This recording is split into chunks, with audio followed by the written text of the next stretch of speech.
রমজান মাস আসলে মাশাআল্লাহ শিকল দিয়ে শয়তানকে বেঁধে রাখা হয়। রমজান মাস আসলে মাশাআল্লাহ আমরা অনেকেই পাক্কা মুসল্লি হয়ে যাই, দান সদকা করি, যাকাত দেই, তারাবি পড়ি, তাহাজ্জুদ পড়ি, অনেক কিছুই করি। কিন্তু ঈদের দিন আসলেই মাশাআল্লাহ আমরা আবার আগের জায়গায় ফিরে যাই। ঈদের দিন শয়তান যে ছাড়া পেয়েছে এটা বোঝার জন্য রাস্তাঘাটে বের হলেই হয় নাকি?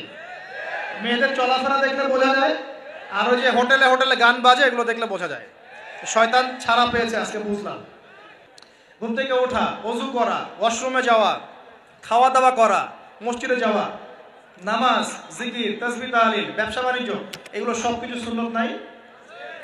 প্রতিটা কাজ সুন্নাহ মাফিক করার চেষ্টা করবো, আল্লাহ তৌফিক দান করুন, আমিন।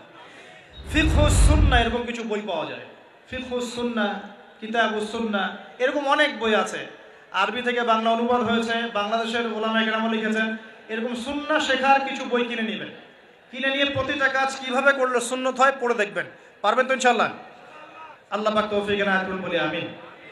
এটা কথা বললাম 3 নাম্বার। 4 হচ্ছে দান সাদাকা বেশি বেশি করা। রমজানে দান সাদাকা বেশি বেশি করা। আল্লাহ রাসূল সাল্লাল্লাহু আলাইহি ওয়াসাল্লাম রমজানে রহমতের বাতাসের চাইতেও বেশি বেশি দান করতেন। আমরা পারবো কিনা ইনশাআল্লাহ? দেখেন আমি একটা কথা বলি, দান করার জন্যে সম্পদ লাগে না, দান করার জন্য কলিজা লাগে। কি লাগে? ব্যাস, যার মন বড় সে দান করতে পারবে ইনশাআল্লাহ। আল্লাহ পাক আমাদের সবাইকে দিনের জন্য দান করার তৌফিক দান করুন। দিনের জন্য দান করেন, স্থানীয় মসজিদ, মাদ্রাসায়, এতিমখানায়, অসহায় মানুষের পাশে, বিধবার ঘরে, এতিমের ঘরে, যারা খেতে পারছে না 3 বেলা, ওদের ঘরে ঘরে রমজানের বাজার পৌঁছে দেন। আল্লাহ পাক তৌফিক দান করুন, আমিন।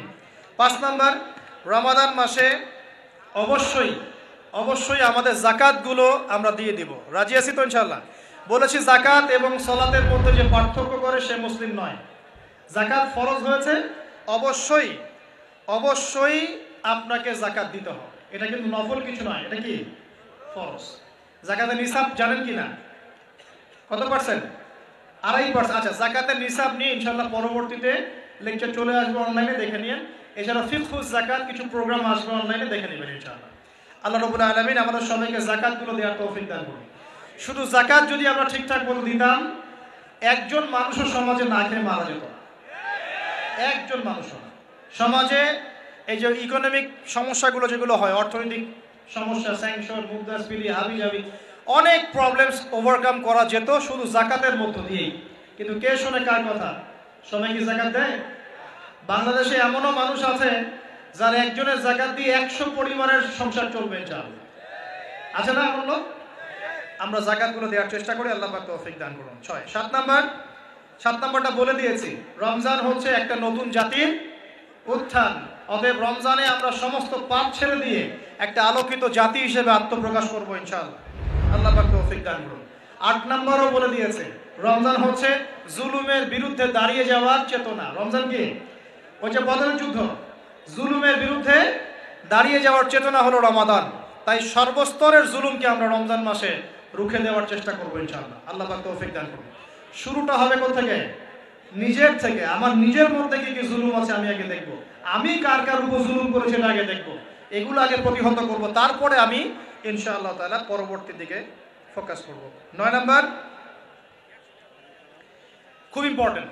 9 নাম্বার আর 10 নাম্বারটা বেশি ইম্পর্টেন্ট। 9 নাম্বার হচ্ছে রোজা রাখা মানে আমরা অনেকেই মনে করি যে না খেয়ে থাকা আর কি পানি ছেড়ে দেওয়া।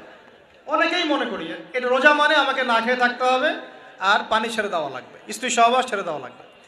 কিন্তু এর চেয়ে বেশি ইম্পর্টেন্ট একটা বিষয় আমরা ভুলে যাই, সেটা হলো রমজান মাসে রোজা রাখার অর্থ হচ্ছে আল্লাহ পাকের সমস্ত কবিরা সগীরা গুনাহ ছেড়ে দেওয়া।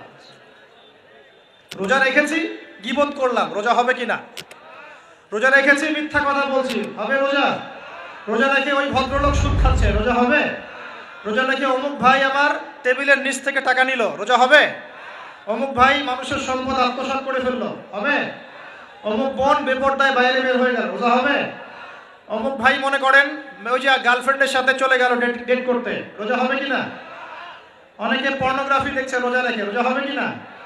এই যে কবিরা গুনাহ যেগুলো আছে, যত রকম কবিরা গুনাহ, এই গুনাহগুলোতে লিপ্ত থাকলে রোজা ভেঙে যায়।